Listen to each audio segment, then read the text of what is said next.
This is Mykah Montgomery, and you are listening to The Break It Down Show. And now, The Break It Down Show with John and Pete. Yes, and we are here at the Southern Cafe in beautiful Oakland. Yes, we are. This place is lovely. I know. I come here pretty often. The food's very good. Wow, it's my first time. Soul food restaurant. Did you figure out what you're going to order? I'm going to go with the tried and true fried chicken, but we have also, I wanted to mention that they have live music here on Sunday evenings. Yes, and I think they also have like a brunch. Oh, buffet right. brunch. Yeah. Yeah. I've been to that. I haven't been to the live music, but to see the live music, but I have been here for their brunch. Also, evidently, we heard an ooh, which means that they have oxtails. They have and short ribs. And short ribs. My daughter wants the oxtails and yams and green beans. Okay. And I have decided to have the short ribs and mac and cheese, and I think I'm going to go with yams. Yeah. I kind of had those on my mind, too. You should get them. So we have a lot to talk about. We Yeah. have a lot of catching up to do. I know, we know John. each other from way back. Yes, we do. Not that far back, Way back. but yeah, I mean, a little ways back. 6-7 years? Yeah. Yeah. You know, the funny thing was when we knew each other, we had day jobs at the same place. We did. And then we made a connection of people who we were acquainted with mutually. And this was sort of before, we saw each other's social media and stuff. We were still able to connect with our mutual friends in music. That's right. And I just want to look on our Facebook because I think last time I looked away, we had something like 30 mutual friends. And for people who don't have, here we go. Oh, we get Here's to our order server. now. Yeah. Yay. Hi, Chanel. Chanel. Terrific. Pumpkin, you know what you want? Hi, Brandon. Hi, good to see you. My daughter would like to have the oxtails and yams and green beans. And I am going to have the short ribs, mac and cheese, and yams. And I'm going to have the fried chicken with mac and cheese and collards. Yeah, I feel bad I didn't have any vegetable on my plate. Thank you. Thank you. Anyway, our 30 mutual friends have nothing to do with that day job we once had. No, they don't. And everything to do with music and culture and things that you've been a part of for many, many years. The other funny thing was that we hadn't seen each other since we had that day job in a long time, and we ran into each other at Dwayne Wiggins' house. Yes, for that event. That was fun, wasn't it? Yes. That was a neat rehearsal. It was for the it was for Rosie Gaines. Rosie Gaines event. Yeah. And it was an event that Brenda Vaughn produced and put on, and brought on a lot of musicians. A lot of women came together to support Rosie Gaines at that time. Yeah. And we were there with Dwayne and Tara Kemp. Yeah, that's right. And Tara was there. Yeah. It was it was neat to be at the rehearsal because it was so clear what a fraternity it is. Yeah. Singers in Oakland, women who stick together. And Rosie, of course, has touched so many people around here that it was nice to see a lot of people that she had touched. And her daughter was there. Her daughter was there. That was magical. Yeah. Boy, it's no mistaking that she's Rosie's daughter. I know it. And that was my first time ever meeting her or seeing her. It was great that we were able to do that. Brenda has an organization that I belong to called Sister to Sister. And it is a circle of love for women in the music industry. Wow. I'm going to corner Brenda. Yes, and you talk to are. her about Yes, you that. Must. Absolutely. Brenda's a powerhouse for sure. That's my sister. But, before we do that, let's talk about you because you've done a lot of things. I know, John, and it doesn't stop. Yeah. God's grace and favor just abound in my life, and I am just receiving it and receiving it. Well, that's why. Yeah. Yes. So I guess to start off, I was part of a girl group called Image on Polygram Mercury Records, and I was one of the 90s girls group, like with SWV and Jade and Brownstone and Black Girl, and there was Image.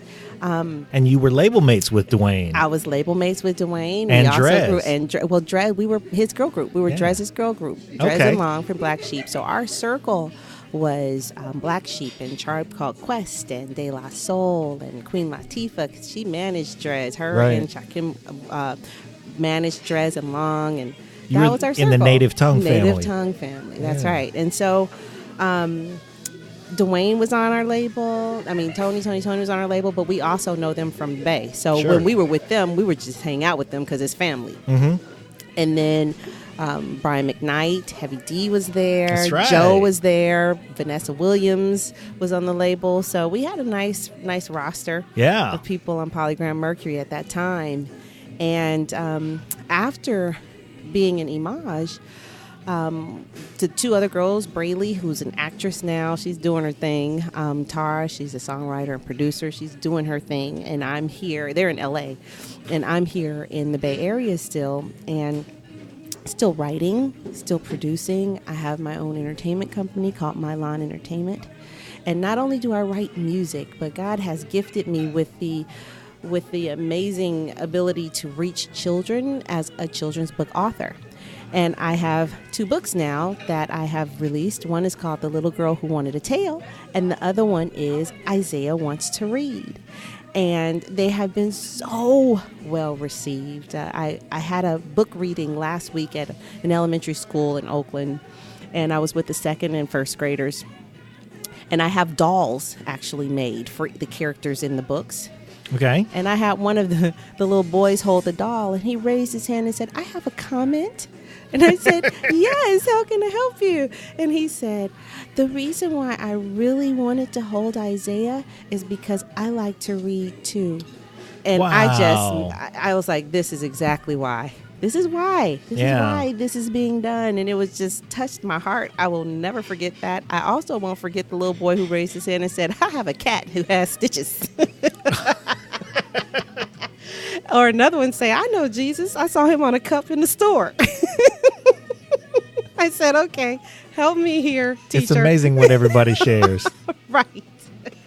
So, everybody, I'd like you to go to www.mykahM.com. That's MYKAHM.com. And you can see all the stuff that you've been up to, and you can see the books, and you can purchase things and follow the mission.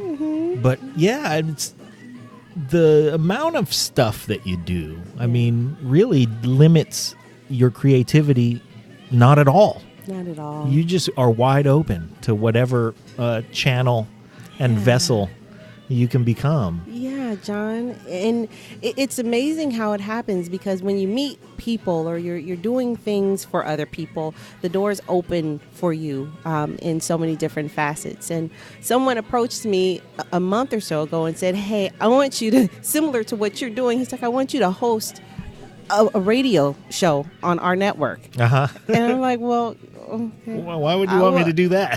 I mean, I'm sure I can, but all I did was come in here to talk about my books. Right? How did it evolve into that? Suddenly you got an assignment. Right. And so now I've got to figure out what to do. I mean, it's intimidating, especially when it's something you have never done. Right. But it's exciting and exhilarating when it's like, okay, well, if you're asking, clearly you see something, right?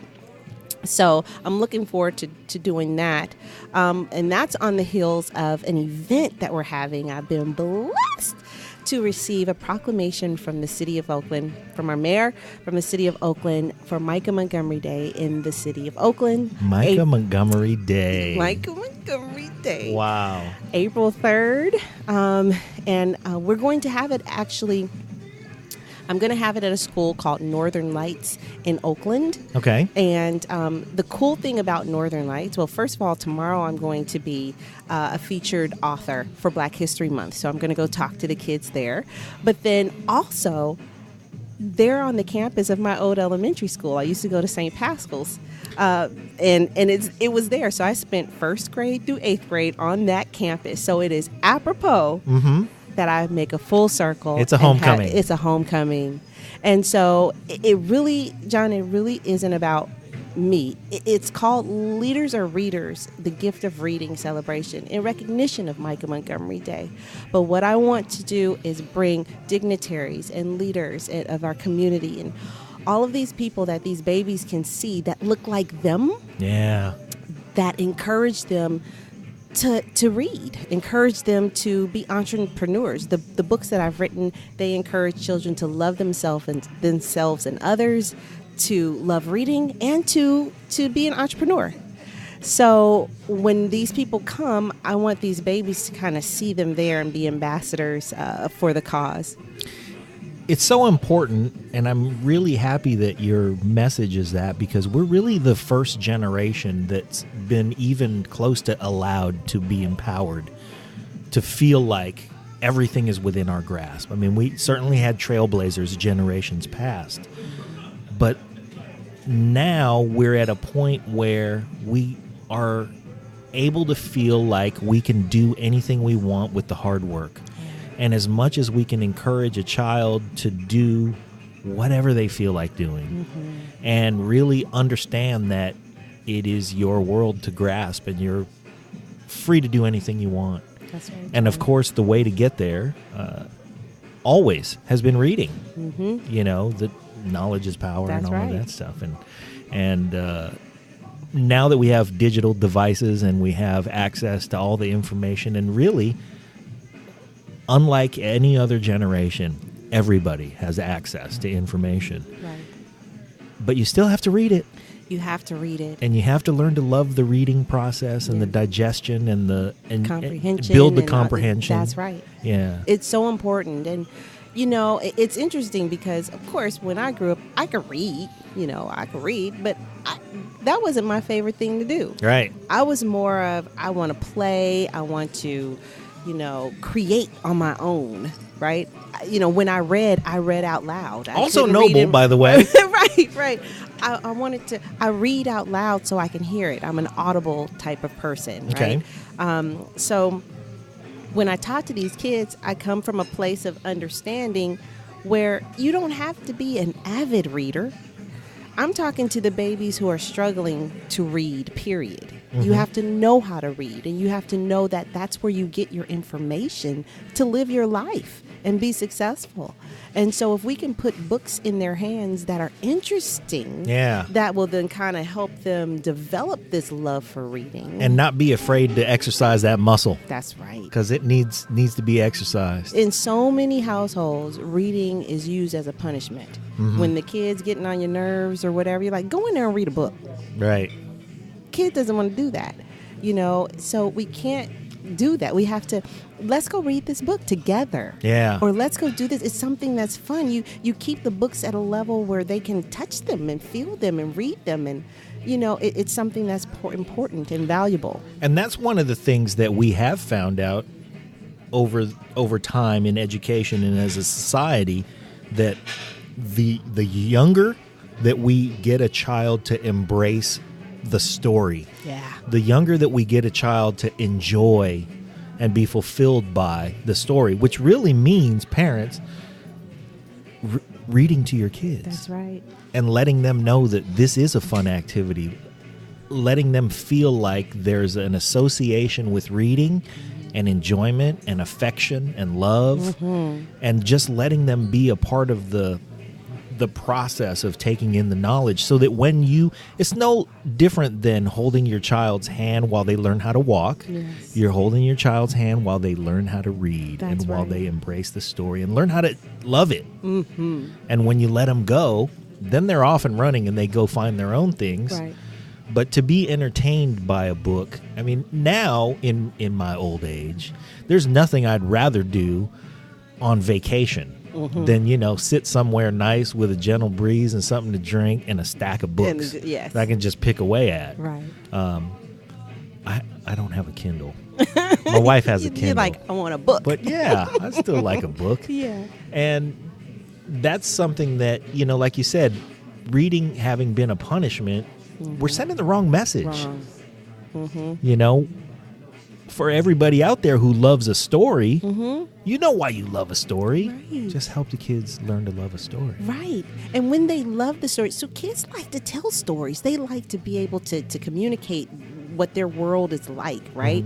And I think empowering kids and letting them know that when they're telling a story, they're an author. An author isn't just this old woman or this old man who wrote a book. You're an author.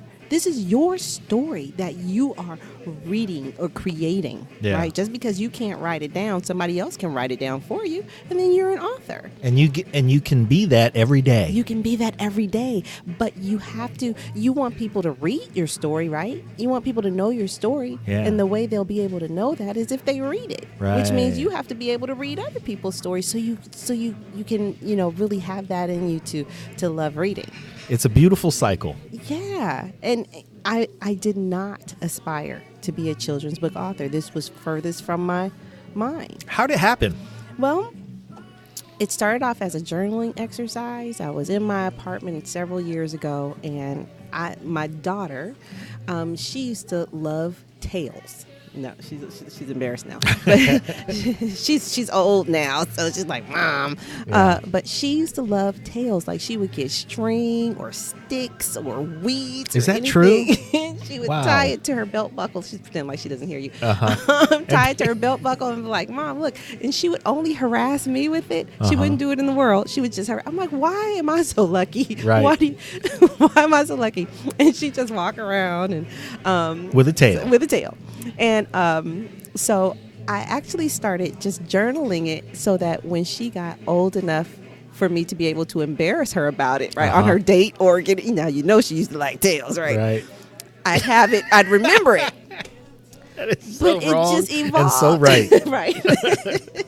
And so it just evolved into so much more. It evolved into this story where there's bits and pieces about her experience where one time she was with my mom and I, she had on a tail or something, a string maybe tied to her. And people kind of looked at her like she was weird. Like she had a tail. Like, what's wrong with her? And I'm thinking, this is a 6-year-old child. Why would you even look at her like that? Right. Why would you even do that? Question the expression or whatever. And she saw it and kind of got embarrassed.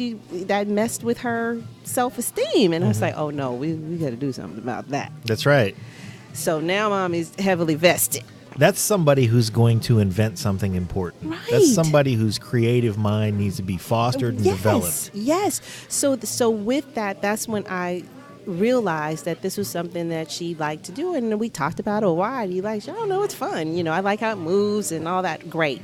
Well, sure. Let's get you different color ones. Let's do this. Let's have a tail party. So all your friends. So then I really started embracing it. So she felt comfortable with being who she was. Wow. Right. And that's part There's of the journey not enough of the of story. that in the world. That's the journey of the story, right? And in the little girl in the story, she has that same the same journey that Mylon did, but she turned it into a business. She was like, you know what? I think there are others in this world who like tails too. I'm going to make tails, sell it to them for $1 or $2, right? And so her mom's like, yep, let's do it. Let's get it done. So it takes you through this whole journey of trying to learn who you are, loving yourself, being upset or concerned about who you are, but then really being able to say, nope, I am okay just how God made me, and I'm going to capitalize on it. That's right. Why not? I'm going to spread the love. I'm going to spread the love, yeah. So the other thing is you had a really neat way to capture Mylon at age 5? 6. Mm-hmm. And immortalize her 6-year-old self. Yeah. And who out there gets to have an immortalized 6-year-old self? Not only immortalized 6-year-old self, but she has an immortalized 8-year self, because That picture in the book was when she was 6, because that was about when she started, wanting to do this. Okay. But when we did the book, she was 8. Okay. And we did a music video for it. I don't know if you saw it. It's on the website. It's called called Different. Or if you go to YouTube, it's Different by Mylan, Mylaan, Imani, Imani. And it is her. She's singing. I wrote and produced the song. It's adorable for kids, and it teaches them that being different is okay. We're going to put a link to it on the website when the show airs, which would be very, very soon, because we want to capture as much attention as we can for Mykah Montgomery Day. Yay. Boy, that just rolls off the tongue. Mykah Montgomery Day, which is going to be April 3rd, 2017. Which is also my birthday. You couldn't ask for anything better. Yeah. And Aries. Aries, that's right. Well, Mykah Montgomery Day coming up in Oakland. We want to definitely do everything we can to promote that, but we're also promoting, by the way, if you guys haven't already, go to mykahm.com. That's MYKAHM. .com, and you can see all this stuff. Yeah, and if you want to go directly to the author page, you would do mykam.com/author. And that takes you directly to everything we're talking about today with the books. Or, of course, go to the website and from the homepage, click on the author tab. That's right. Yeah. And there's so many different tabs because I've got so many different things that I do. On. There's music. We kicked off. I come from a jazz family. Wes Montgomery was my great uncle. Buddy Montgomery was my grandfather. They're jazz legends. And so we kicked off. My aunt, who's the executive producer of the Buddy Montgomery Legacy Awards, we did that last year, and it was a sold-out, phenomenal success with Marlena Shaw headlining. And we're doing our next one here in September, our second annual in September. And I think we have settled on who is going to headline, but I'll keep that a secret for now. We'll come back and talk about that. But it's going to be at, I know where it's going to be. It's going to be at the Lake Merritt Hotel. So the beautiful scenery of the water is going to be great. And I am the producer of the show. So that was a lot of fun. Plus I performed. Wow. Well, you're certainly capable of those things. So it's neat to have that in your past, because at any time you can pull that trigger.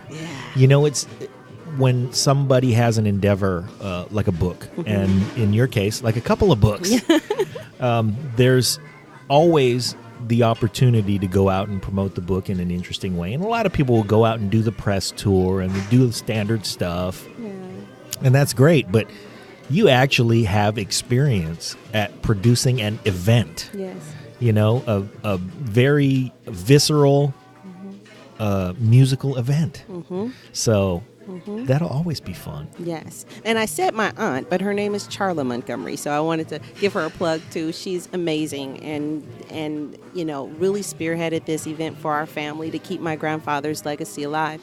Charla Montgomery. Charla Montgomery. All right. I just recently asked the question on Facebook of, I've kind of gone around from instrument to instrument. Like, who is who would you put on Mount Rushmore for your particular instrument? And, I have yet to do female singers. Maybe we'll do that next. Yeah. I just got done doing drummers, but I started with guitar. And, there were, and all the names that came out, and so many people reached back, and Wes Montgomery comes up, and, everybody from, I think maybe the most obscure name that we saw on the guitar list. Well, there was a lot of like Tommy Tedesco, and a lot of people really reached back. Yeah. So there are people who really stay in touch with the good music, the foundational music that was, so important to the development of all the music we know now. And Tony's on. That's right. Anyway. I like this joint. Yes, I know. This joint is fun. I came here. I walked in. I just happened to be in Oakland ahead of schedule, which I never do. I'm never ahead of schedule, and I'm really trying to get better at that. So you were this time. I was so happy to just be someplace early for once in my life.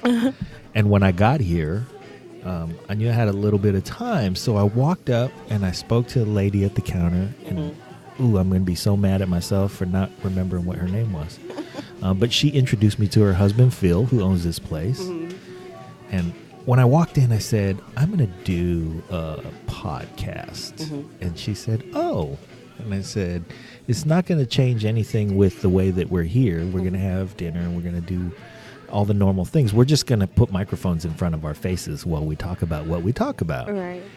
And I said, and it's up to you whether I mention where we are or not, but I would like to. Yeah. And she said, oh, we would love it if you did that. So then she brought her husband out, and we got into a pretty lengthy conversation, not just about the Oakland food scene and what it's like to have a business. And, you know, along the same lines of what we're talking about, just to be able to have a business environment where we can share with, you know, generations that, hey, guess what? We all get to be business owners, no matter what you look like anymore. We get to do everything, all of us. Right. And so we're sort of promoting Phil and Southern Cafe with a location here in Oakland where we are. And they also have a location in Antioch. Yeah, I believe I did see that on their website. And I think I got on this topic because I meant to say I wanted everything to be set up when you walked in here. And I still, regardless of having been for once in my life to a place on time, I still wasn't set up when you got here. Well, I was early. You were early and I was early. I was supposed to be here at 4:30. Got here about 4:15. Okay. So, not your bad. All right. Should we have some cornbread? Yeah. Let's see how it is. Did you get some corn? Yeah, she gobbled up her. How was it, Milan? It was good? Okay. We got one seal of approval. Here, I'll take that. We have a Sorry. food and drink tab on our show page because every once in a while we will feature a chef. Oh, neat. Yeah. The last chef we had on, I think, was a guy named Craig Adcock. He has a place in Kansas City called Table Ocho. And what it is a pretty neat concept. But the place that he has is, he's in the rum cake business. He sells rum cakes. Oh, my goodness. Makes his own rum. Oh, my goodness. He's serious about rum cakes. And he has a whole facility and he just ships rum cakes worldwide. And he does a brisk business. But he's also a trained chef, and he thought, well, you know, I'd like to do a dinner here too, but only have room for one table in my skinny little joint because I'm really in the rum cake business. Right. And what he found out very quickly was that a table for 8, that's why he calls it Table Ocho, a table for 8 in a private setting where prying ears can't hear what you're saying is terrific for business people. Oh, my goodness. And so he is booked every night. He does one seating. 8 my people. Goodness. And you can say, hey, there's only 4 of us, so you could get another 4 group in here, or whatever you want to do. But most of his bookings are executives who say, yeah, I'm bringing 7 people in there with me, and we want you to lock the door. We got, you know, things to discuss and business plans and stuff like that. But you don't order. You sit down, and you eat what he feeds you. And he does... And he's where? He's in Kansas City. Wow. Yeah. Did you go there? No, my partner Pete did.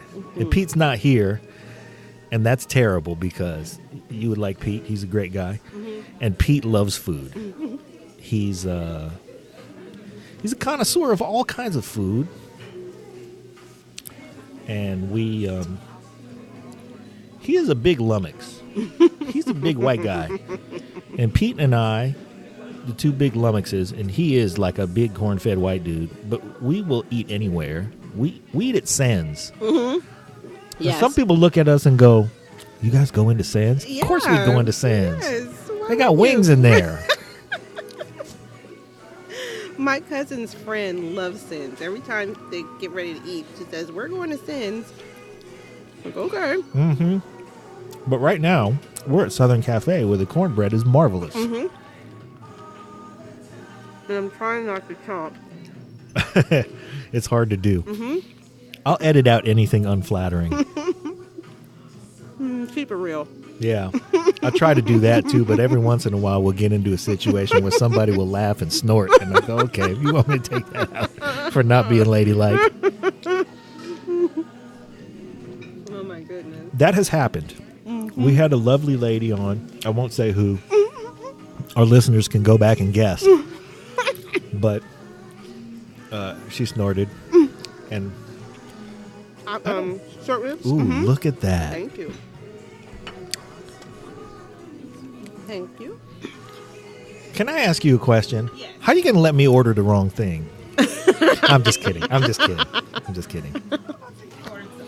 The short rib just arrived, and it looks marvelous. But everything's been marvelous so far. What do you have right there? Oh, okay. That's all right. Now she's just I see how you are, waving stuff at us. It's not even for our table. That's not even fair.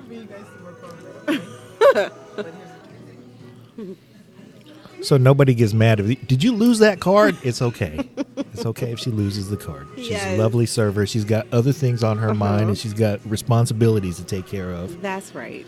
And I'm going to send these lovely folks an email because we will be back here. The proprietors of this wonderful place are Courtney and Philip Bell. Mm-hmm. He's a retired firefighter. Oh, is he? Yeah. He fought fires for 30 years in Oakland. Wow. And now he's making fire so he can make these lovely short ribs. That's awesome. Yeah. I didn't know that. Great guy. Awesome. They were asking about the show, and I was telling them about the guests that we get. Mm-hmm. And one of the names that I brought up, because we were talking about something, events or something, was Preston Glass. Yes. And it turns out Courtney is Preston's niece. Are you serious? Yeah, or something like that. Wow. Or actually, she's Gina's niece. Wow. So, and I like to say Preston's name as many times on this podcast as I can because he's been on here 3 times. I've never met him. Oh. I definitely know the name. Yeah. Mm-hmm. When you're in Los Angeles, you're going to let me know so that I can put you in touch with them just because they're so beautiful. Okay. Oh, you will love them. Okay. They're so lovable. That's nothing new for our show. Mm-hmm. I've heaped on the praise for Preston and Gina Glass because we just love them. Anyway, he's having a listener party. He's got a new album coming out called, I don't know, it's a duets album or something. Anyway. Neat. That's going to be great. When is really it coming cool. out? Do you know?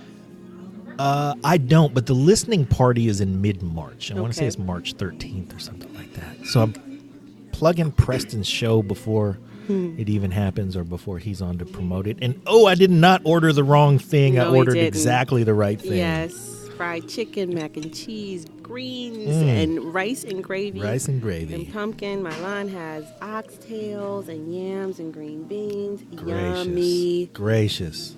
She wants us to leave her alone. Okay. She gave us the 12-year-old look, like, Mom. Yeah. Mom. Cut it out. Mm-hmm. Okay. It's 2 things. We have the option of continuing to talk, or we can stop and eat. What do you want to do? I don't know. I'm open. I could go either. Let's do either, if they don't mind us eating. Okay. Just in case we get busy eating, you know how sometimes you start eating and it gets quiet. Maybe we should eat. Let's eat. Okay, I'm just gonna leave the mics talking. on, but we'll put them right there. Nobody's talking. Breakdown. John and Pete. Hey everybody, if you like the Break It Down show, I can dig it. And of course you do. of course you do, hit that subscribe button. John and Pete. It helps us out. Say what? Hey, if you're going to like the show on Facebook or on Twitter, it helps us out if you share the show so people can learn about it. So liking it is great. Sharing is even better. Let's do some spy stuff. Yeah, just let's sneak get in all there. our friends' phones and have them subscribe to the Break It Down show. Do it. Subscribe.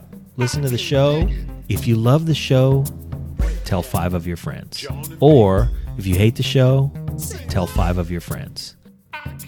That's such a lovely meal. That was a delicious time out.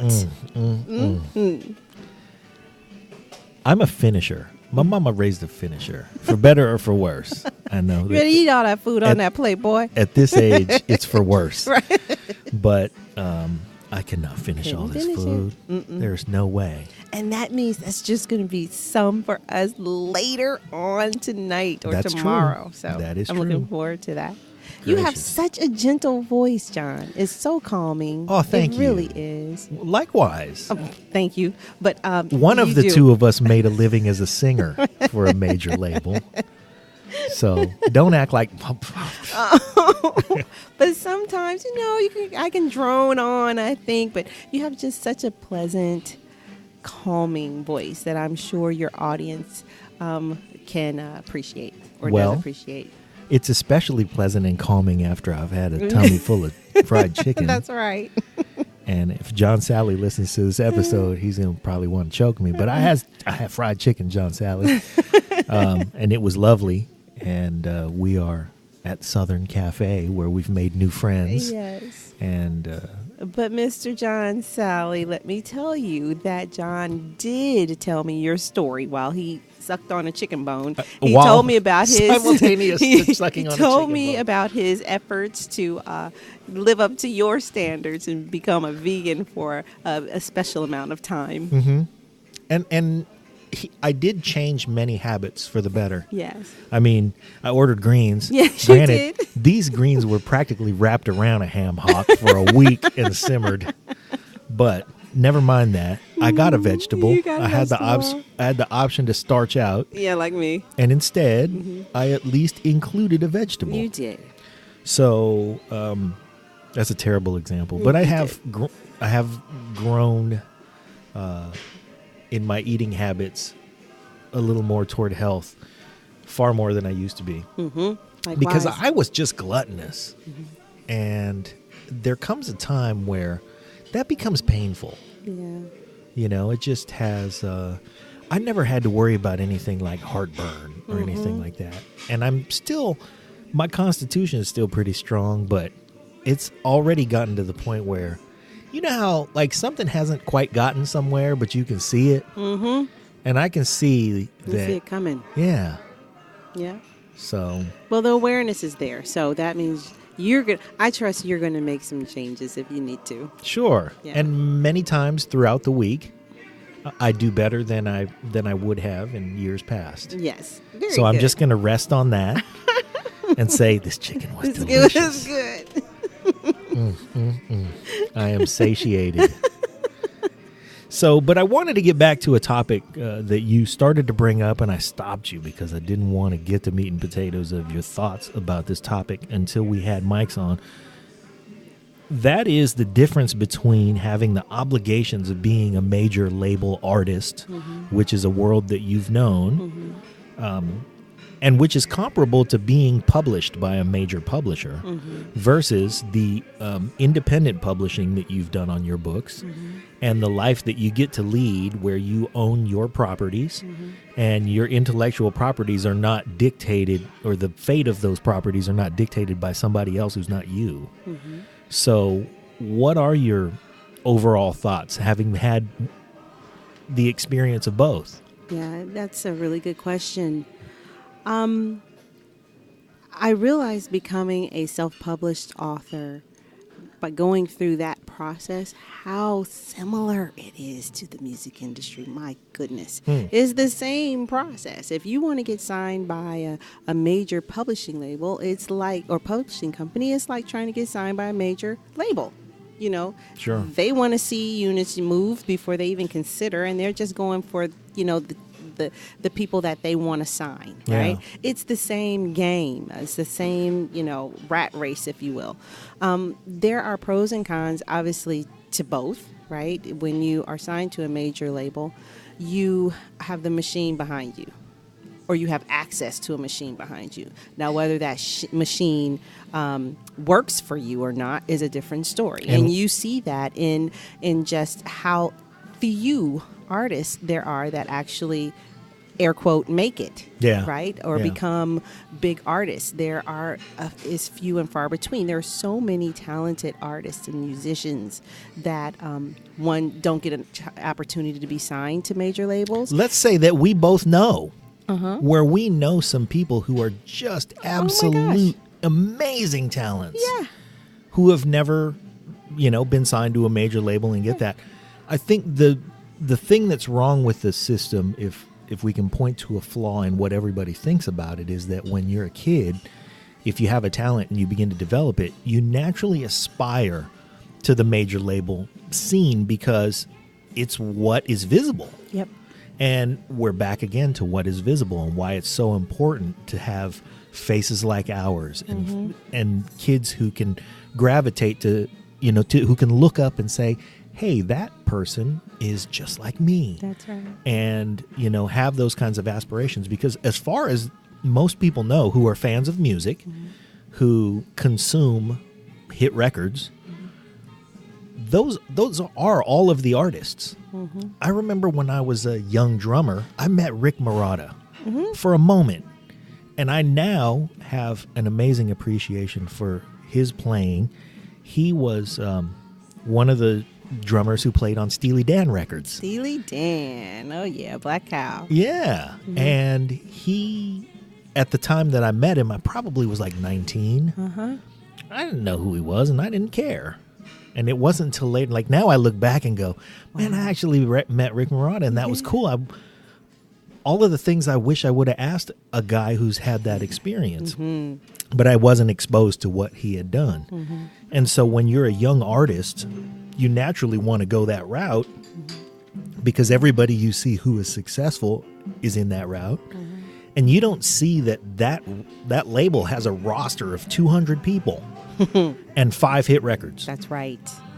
That is so true. So I was saying that, there's so many people who have not had the opportunity to be signed to a major label. They aspire to be, and they may not ever get the chance. And then there's the group of us who were fortunate enough to be signed to a major label, but not part of the group that they chose, or the part of the select that they chose to say, hey, this is the top groups that we're going to put out there and make successful, right? And pump a lot of money into. Yeah, so we're going to drive the machine behind this group. Exactly. And it's, how that happens, I don't know. I wouldn't even say it's the luck of the draw. There's something with it. Yeah. But it doesn't negate the fact that there are so many talented people that do not have the opportunity to be heard because of the control that this machine has on, the visibility piece. Yeah. Now, being an independent artist, you don't have the machine behind you. If you don't have the money to really market yourself and promote yourself, then, there's a problem with visibility there too. But you do have the ability to control what goes on with your career. You own your intellectual property. And though you might own your property with a major, there's parts of you that they own. I mean, it's just, they do. Right? Yeah. They might ask for some of your publishing, or they might ask for some of this or some of that, or at the very least, they pump in all this money to get you out there, and then you never see any money because you're forever recouping money that they say they paid. But you don't see any books. You don't have enough money to audit. I mean, it's just, you never see anything. That's the big thing. You never see anything. If you decide you want to make a stink about it, I don't think this is right. Well, guess what? You got to sue them. That's right. And they got deep pockets. So, it's, you just kind of, the way we chalked it up, or I chalked it up anyway, is it just helped with the story of my life. It helped with the experience, and I was being prepared for today and what the future holds with regards to what God has in store for me. So I wouldn't have changed it for anything. I made lots of contacts. I know inside and out what the machine does. I know what it's like to be in the music industry. So now when I take bits and pieces of that, I can apply it to what I'm doing, but do it in the way that I is better for me. Being an independent artist, if I don't have enough money to market my project right now, that's okay. I can wait till next year. Right. And then put it out. Yeah. Or put it out again. Your deadline is yours. My deadline is mine. Same thing with the books. It's like I can say, oh, I'm going to release it here, I'm going to release it there. My books never go out of print. They go out of print when I say they do. Right. They'll go out of print for a minute if I can't afford to get it anymore. But then when I do, guess what? Guys, They're there's back in print. I mean, and there's some freedom. There's some liberation in that because when they're out of print in a publishing company, and the They're publishing done. word is done. Nobody can ever buy your book again, ever. They set the pricing. They say what you can and cannot do. They own part of it. You know, it's like, no. So I'm very pleased with the journey that I'm on now. Just trying to get more visibility so that I can play like a major, you know. And for me, that's just the visibility and the financial growth. But, you know, that comes with perseverance. That comes with just being faithful and staying the course. Yeah. And fighting the good fight, Fighting a good fight. which is what we can always count on you to do. Yeah. So, well, thank you very much. Thank you, John. Let's already plan our follow-up. Yes. So here's the thing. We want to absolutely make sure everybody goes to mykahM.com.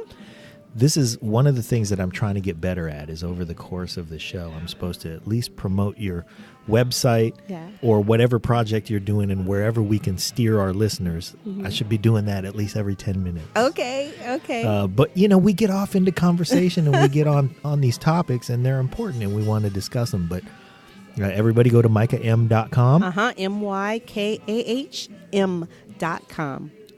Click on the author tab to see the books. But there are other tabs and there are other projects and you can see stuff about that as well. We're going to post this show in advance of April 3rd. April 3rd. Which is in Oakland, California, Mykah Montgomery Day. Yes, how exciting is that? That really does roll off the tongue. But yeah, that's so exciting. That is hugely exciting. It's so exciting that I mean, it's like it's surreal for me because I don't do it like with music. I did it because I liked music and I would get it out there. But like I said, I didn't aspire to be an author, and I did not have it in my goal or plan to say, hey, this is what I'm going to do for the community. It evolved in that. That's just where I was steered. And it's so much more than me. It's not, though it's Mykah Montgomery Day in the City of Oakland, it's because of the initiatives that I've been able to share with the community. And that's the Gift of Reading campaign, where we gift books and put books in kids' hands so that it doesn't have to be part of the parents' budget to buy a book. So many families do not do that, right? In certain communities. So we want to give books so that they have them, and also for just different leadership efforts to advocate for literacy and anti-bullying. So this event is surrounded by those initiatives, and to let the kids see other people who are entrepreneurs that look like them, let them know that they can do it too. And leaders are readers. Leaders are readers. Leaders are readers. These kinds of things are always wrapped around grand missions. I mean, you don't get Mykah Montgomery Day in Oakland, California for being selfish. Yeah. You know, you get it because your mission is important. It's important to the community. Yeah. And in your case, we're going to see future leaders grow out of this mission. It's unavoidable. You know, there's a generation of kids who are going to learn and embrace stories and reading. And of course, when you embrace reading, some of you are going to embrace writing. Yes. And so the next generation of creators, the next generation who captures what's important in the human experience is going to come out of there. So that's what makes it important. And we're celebrating that as much as we're celebrating you. Yes, John. And it's awesome. So thank you so much for being on the Break It Down show and for breaking bread. And this is wonderful. Yes, it is. But we didn't plan our next thing. So when are we doing it next? What are we doing next? Next will be the official book release for Isaiah Wants to Read, and All that's right. in August. Okay. And then we could talk also when we get ready to launch the second annual Buddy Montgomery Jazz Legacy Awards. Okay. So we could talk about that. I got so much stuff going on, John. John, okay, I'm ready to talk. All That's right. what we'll do. Yeah, Let's do that it. is what we'll do. I'm right down the street, so Right. we'll just come on down and do. And evidently, we have a place to do it That's whenever we right. need to do it. And say we meet same place, same Black Channel. Yeah. Same time. Let's do it. All right, Mykah Montgomery, everybody. Thank you. Yay. Thanks, everyone.